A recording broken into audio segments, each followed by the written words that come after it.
God Hello bless guys, for today's everyone. video po ay gugupitan ko yung kapatid ko ng buhok niya. Actually, praktisan ko yung kapatid ko kasi ilang buwan na niyang gustong magpagupit ng buhok. Pero hindi ko alam kung bakit ayaw niya magpagupit ng buhok sa salon or sa ibang tao. Talagang hinintay niya ako nung isang buwan pa, maybe 2 months na ngayon na. Hinintay niyang gugupitan ko siya pero busy kami parehas, busy din ako. Minsan hindi siya busy, ako naman busy, minsan naman busy ako. Siya naman hindi, so hindi nagkakatagpo yung oras namin. So ngayong buwan, dapat supposed to be bakasyon kami dahil annual leave sa mga trabaho namin sa company namin. Pero since hindi kami makauwi ng Pilipinas dahil sa nangyayari ngayon, walang kasigarudahan ang flight pauwi ng Pinas. Pwede nga makauwi pero mag-land dadaan sa ibang bansa. So ayaw naman namin ng ganun. Kaya minabuti muna namin palipasin muna ng konti. So ngayon ay mag-storytelling tayo. Itong kapatid ko ay masyado siyang pihikan sa buhok niya. Akala mo naman ang ganda-ganda ng buhok niya. Hindi, ayaw niya magpagupit sa ibang tao, ayaw niya rin pumunta sa ibang salon. Hindi ko rin alam kung ayaw niya lang talagang maggastos kasi siyempre kung pupunta ka ng salon, magbabayad ka ng mahal, di ba? Then minsan hindi pa niya type maggupit. Pero ako naman yung gustong-gusto niya maggupit na pinapraktisan ko lang naman siya, hindi ako marunong masyado, hindi ako expert. Pinapraktisan ko lang naman siya, pero gustong-gusto niya ako magupit. So ang nangyari ngayong oras na to, ngayong time na to ay magugupitan muna kaming dalawa. So ganito po ang ganap ngayong araw. So sa ngayon po sa mga gustong maggupit ng buhok, dito lang pong gagawin nyo. So ang ginawa ko po dito ay section by section ko po yung buhok. Kumbaga tinali ko muna siya sa taas, ang padahan-dahan yung nakikita nyo sa pag-start ng video. So ganun po, dahan-dahan lang siya, kunti-kunti lang, tapos pataas ang pataas, tapos itataas mo na yung buhok, din sabay gupit para pantay siya dun sa una mong ginupit sa pinakang baba. So, ganun-ganun lang po ginawa ko. Tapos, tingnan ko lang siya dyan kung saan yung medyo makapal konti.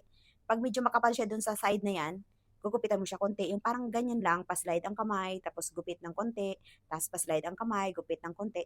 So, actually, ganun lang siya, dahan-dahan lang siya para hindi siya mabigla yung buhok ba. Kung sakaling mali yung pagkagupit mo, mayroon ka pang remedyo, mayroon ka pang kunting time or space, ano tawag doon, yung mayroon pa bang haba ang buhok na pwede mong gugupitan ulit. Parang ganyan, space konti, tapos tali konti, tapos gupit konti, dahan-dahan lang siya talaga as in para hindi mabigla yung kumbaga hindi siya masyadong magbako-bako kung sakaling nagkamali ka. So ganun lang po ginawa ko siya.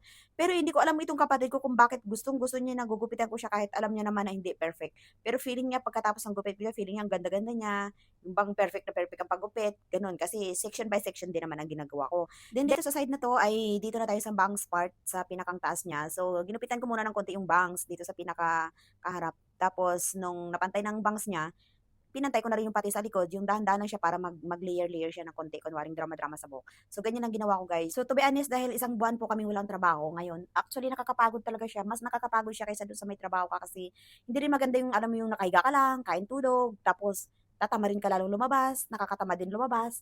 Kasi alam mo yun, mabigat sa katawan, ang hirap. Kasi, tapos parang ang boses ko actually namamalat yung boses ko kasi after ng wala akong pasok sa trabaho after 2 days, nagkasakit ako kasi pagising ko atsing na lang ako ng atsing tapos as in talaga yung alam mo yung parang gusto kong lumabas, magtrabaho, pero gusto na sa utak mo, it's your chance na magpahinga, matulog ka lang, wala kang ginagawa. Alam mo yung ganong case, pero kung tutuusin talaga kung for life na ganito, parang hindi rin siya maganda, lalo kang magkakasakit talaga kasi mabigat sa katawan as in. Then sila naman yung kapatid ko, ang ginagawa nila dahil parang para hindi maboring, pagkagabi, pagkadating ng mga ibang kasama namin sa bahay, yan, yayain niya yan, pupunta sila ng seaside, magba-biking, something like that, para mapagod lang pagdating sa bahay, alam mo yung makapagpahinga. Pero since ako, tinatamad ako talaga lumabas na ko, oh my God, ang hirap pala na wala din ginagawa, no? Masakit sa katawan. Kaya sana matapos itong problema para makauwi din eh. Iba kasing nabubulol ako, ang tawag doon, refresh. Iba talaga yung mag-refresh ka na uwi ka ng Pilipinas. Kasi iba yung climate sa Pinas. Alam mo yung kahit humid siya pero magugustuhan mo dahil hindi mo alam, basta napapawisan ka. Iba talaga yung environment sa Pinas kaysa dito sa ibang bansa. Kaya sana matapos na para makauwi naman makabakasyon at makarefresh sa Pilipinas. Tapos guys, ito na nga, dito na tayo. Tapos ako dito magupit sa ibang side. So, ang ginagawa ko na lang dito parang sina-side by side ko na lang chine-check kung saan medyo makapal pa, saan yung hindi pantay, saan yung kailangan pa ng gupit ng konti, mga bla bla ganyan. Kasi kunwari, para maganda rin siya tingnan para hindi man pag may tanong-tanong, "Oh, sino nagupit ng buhok mo?" Sasabihin niya kapatid ko, "Ay, kapatid ko, ayan, ano ba yan? Bakit kambang? Bakit ang pangit-pangit?" Alam mo yung ganyan. Kaya kunwari chine-check ko rin, ginagandahan ko rin kunwari, para kunwari maganda lang ba. So, gano'n dito pagdating dito sa bank, ayan check, todo check pa rin ako, todo pantay-pantay. Yung bang akala mo seryos na seryos kami diyan, yung bang akala mo totoo talagang manggugupit na marunong, magaling, perfecto magupit, alam mo yung parang gano'n, tipong gano'n. Pero to be honest, ano lang, practice-practice lang. Tapos hanggang sa medyo konti-konti, akala mo pantay-pantay na rin, o tingnan mo ang ganda, 'di ba? Akala mo serious na serious kaming dalawa diyan, akala mo naman, eh, talagang nasa sa loob kami ng salon. Nasa kusina lang pala kami niyan ng bahay namin, guys. So, ganyan lang kami diyan sa loob ng bahay. Tapos maya-maya, yung isa naming kasama diyan dumating, gusto niya rin magpagupit kasi siyempre makakabawas ba naman sa budget 'pag sa salon, eh, medyo mahal sa salon. So, sabi ko, "Sige bukas ka naman, susunod na araw naman." Kaya abangan niyo rin yung paggupit ko dun sa isang kasama namin, medyo maiksi ang buhok nun. Kaya sa sunod na araw ko na naman siya gugupitan. So ito naman pinapantay pa after nun pala, pantay-pantayin ko muna konti tapos ini-blower ko.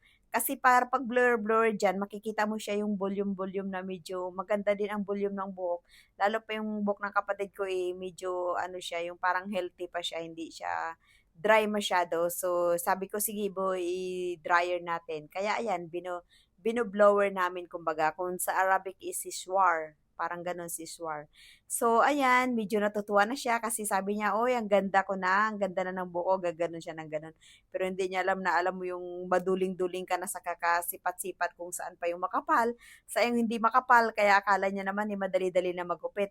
Pero to be honest na okay lang din kasi nai-enhance din yung mga medyo alam mo yung gusto mo i-improve pa ng mga talent-talent. So, yung paggugupit ganito medyo feeling ko rin kasi feeling ko rin marunong ako, mga ganyan ba. So, ito naman, tapos na yan, ano na naman natin, i-check na naman kung saan banda dyan yung medyo makapal konti, medyo mataas konti, or else baka yung sa kabila maiksi, sa kabila mahaba. So, kailangan na naman ipantay-pantay dyan ng konti. So, ganyan lang siya, guys. So, after niyan, ginupitan ko siya ng konti diyan sa harapan kasi parang feeling ko mahaba diyan, sa kabila maiksi. Tapos ganyan na siya, guys. Oh, tingnan mo, 'di ba? Kunwari, uy. Retouch kunwari akala mo talaga, eh, magandang-ganda, eh, 'no, ganda-ganda sa gawa. Tapos yung kapatid ko naman, eh, tuwang-tuwa kasi siyempre nalibre na siya, alam mo yung ganyan. Tapos ganyan, pagkatapos niyan, yan na siya, oh, 'di ba? Oh, comment naman diyan, guys, kung okay din ba, puwede na ba or ano, whatever. Check niyo naman, guys, tingnan niyo naman diyan, oh, 'di ba? Akala mo naman serious, serious, eh, oh. Ayan, thank you so much, guys, for watching. God bless us all.